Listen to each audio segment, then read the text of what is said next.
ಎಲ್ಲರಿಗೂ ನಮಸ್ಕಾರ. ಚಾಯ್ಸ್ 3 ಮತ್ತು 4 ಸಂಕ್ಷಿಪ್ತವಾಗಿ ಹೇಳ್ತೀನಿ. ಚಾಯ್ಸ್ 3 ಅಂತಂದರೆ 100 ಅವಾಗಿಂದ ಉದಾಹರಣೆ ಕೊಡೋದಾದರೆ, ನೀವು 100 ಆಪ್ಷನ್ಸ್ ಹಾಕಿದ್ದೀರಾ, ನಿಮಗೆ 80ನೇದು ಯಾವುದೋ ಒಂದು ಆಪ್ಷನ್ ಸಿಕ್ಕಿದೆ. ಈಗ ನಿಮಗೆ ಗೊತ್ತಾಗಿದೆ ಅದು ನಿಮಗೆ ಇಷ್ಟ ಇಲ್ಲ ಅಷ್ಟೊಂದು.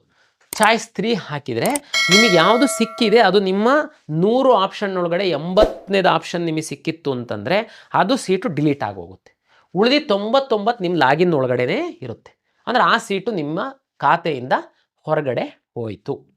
ಚಾಯ್ಸ್ 3. ಚಾಯ್ಸ್ 4 ಅಂದರೆ ನೀವೀಗಾಗಲೇ ಮ್ಯಾನೇಜ್ಮೆಂಟ್ ಸೀಟ್ ಅಡ್ಮಿಷನ್ ಆಗಿರ್ಬೋದು, ಇಲ್ಲ ಯಾವುದಾದ್ರೂ ಬೇರೆ ಕಾಲೇಜಲ್ಲಿ ಅಡ್ಮಿಷನ್ ಆಗಿರ್ಬೋದು, ಇಲ್ಲ ಲಾಂಗ್ ಟರ್ಮಿಗೆ ಕೋಚಿಂಗಿಗೆ ಸೇರಿರ್ಬೋದು. ನಿಮಗೆ ನಮ್ಮ ಕೌನ್ಸಿಲಿಂಗಲ್ಲಿ ಮುಂದುವರಿಯುವಂಥದ್ದಕ್ಕೆ ಆಸಕ್ತಿ ಇಲ್ಲ. ಚಾಯ್ಸ್ 4 ಹಾಕಿ ತಾವು ನಮ್ಮ ಸಿಸ್ಟಮಿಂದ ಹೊರಗಡೆ ಹೋಗ್ಬೋದು. ಕಳೆದ ವರ್ಷದ ನಮ್ಮ ಅನುಭವದ ಮೇಲೆ ಚಾಯ್ಸ್ 3, 4 ಅವರಿಗೆ ಮಾತ್ರ ಒಂದು ಅವಕಾಶ ಕೊಟ್ಟಿದ್ದೀವಿ ನಾವು. ಚಾಯ್ಸ್ 1, 2 10 ಸರಿ ವಿಚಾರ ಮಾಡಿ ಹಾಕಿ, ಒಂದು ಸರಿ ಹಾಕಿದರೆ ಫ್ರೀಸ್ ಆಗುತ್ತೆ. ಚಾಯ್ಸ್ 3 ಮತ್ತು 4 ಉದಾಹರಣೆಗೆ ನಮ್ಮದು 12ನೇ ತಾರೀಕು 5ವರೆಗೆ ಚಾಯ್ಸ್ ಹಾಕುವಂಥದ್ದಕ್ಕೆ ಅವಕಾಶ ನಾವು ಕೊಟ್ಟಿದ್ದೀವಿ ಅಂತಂದರೆ, ಲಾಸ್ಟ್ ಟೈಮ್ ಕೊಟ್ಟಿದ್ದೀವಿ ಅಂತಂದರೆ, ಉದಾಹರಣೆ ನೀವು ಇವತ್ತು ಚಾಯ್ಸ್ 3 ಹಾಕ್ಬಿಡ್ತೀರ.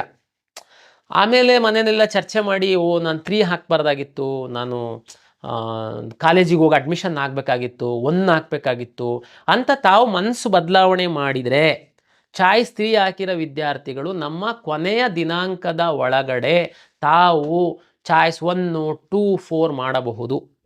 ಚಾಯ್ಸ್ 4 ಹಾಕಿರುವಂತಹ ವಿದ್ಯಾರ್ಥಿಗಳು ಹಾಕಿದ ನಂತರ ನಮ್ಮ ಕಟ್ ಆಫ್ ಡೇಟಿನ ಒಳಗಡೆ ನಿಮ್ಮ ಮನಸ್ಸು ಬದಲಾಗಿ ನಮ್ಮ ಸಿಸ್ಟಮಿಂದ ಹೊರಗಡೆ ಹೋಗಿದ್ದವರು, ಇಲ್ಲ ನಾನು ಒಳಗಡೆ ಬರ್ತೀನಿ 3 ಹಾಕ್ತೀನಿ ಹಾಕಬಹುದು, 2 ಹಾಕ್ತೀರಾ ಹಾಕಬಹುದು. ಆದರೆ 2 ಹಾಕಿ ಮತ್ತೆ 1 ಹಾಕೋಕ್ಕಾಗಲ್ಲ. 2, 1 ಫ್ರೀಸ್ ಆಗಿಬಿಡುತ್ತೆ. ಅದನ್ನು 10 ಸರಿ ವಿಚಾರ ಮಾಡಾಕಿ 3 ಮತ್ತು 4 ಲಾಸ್ಟ್ ಡೇಟ್ ತನಕ ತಾವು ಮನಸ್ಸನ್ನು ಚೇಂಜ್ ಮಾಡಿದರೆ KEಗೆ ಬಂದು ಇಲ್ಲಿ ಅರ್ಜಿ ಕೊಟ್ಕೊಂಡು ನಿಂತ್ಕೊಳ್ಳೋ ಅಂತ ಅಗತ್ಯ ಇಲ್ಲ. ಕಳೆದ ವರ್ಷ ನಾವು ಸಾಕಷ್ಟು ನೋಡಿರೋ ಹೊತ್ತಿಗೋಸ್ಕರ ಮಿಸ್ ಆಗಿ ಸೈಬರ್ ಸೆಂಟರಿಗೆ ಕೊಟ್ಟಿರ್ತೀರಾ, ಅವ 2 ಹಾಕೋದ್ರ ಬದಲು 4 ಹಾಕ್ತಾನೆ, ಸಿಸ್ಟಮಿಂದನೇ ಹೊರಗಡೆ ಹೋಗ್ಬಿಡ್ತೀರಾ, ನಮ್ಮಿಂದ ಒಳಗಡೆ ತಗೊಂಡು ಬರೋದಕ್ಕಾಗಲ್ಲ, ನಿಮಗೆ ತುಂಬ ಮಕ್ಕಳು ತೊಂದರೆ ಅನುಭವಿಸಿದ್ರಿ. ಆ ಕಾರಣಕ್ಕೋಸ್ಕರ 3 ಮತ್ತು 4 ಫ್ಲೆಕ್ಸಿಬಲ್ ಕೊಟ್ಟಿದ್ದೀವಿ. ಲಾಸ್ಟ್ ಡೇಟ್ ತನಕ 3, 4 ನೀವು ಆ ಕಡೆ ಈ ಕಡೆ ಮಾಡ್ಬೋದು.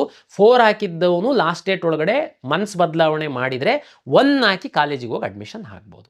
ಇದು ನಿಮಗೆ ಈ ಸರಿ ನಿಮಗೆ ಒಂದು ತೊಂದರೆ ಆಗಬಾರ್ದು ಅನ್ನುವ ನಿಟ್ಟಿನಲ್ಲಿ ನಿಮಗೆ ಅವಕಾಶವನ್ನು ಮಾಡಿ ಕೊಟ್ಟಿದ್ದೀವಿ.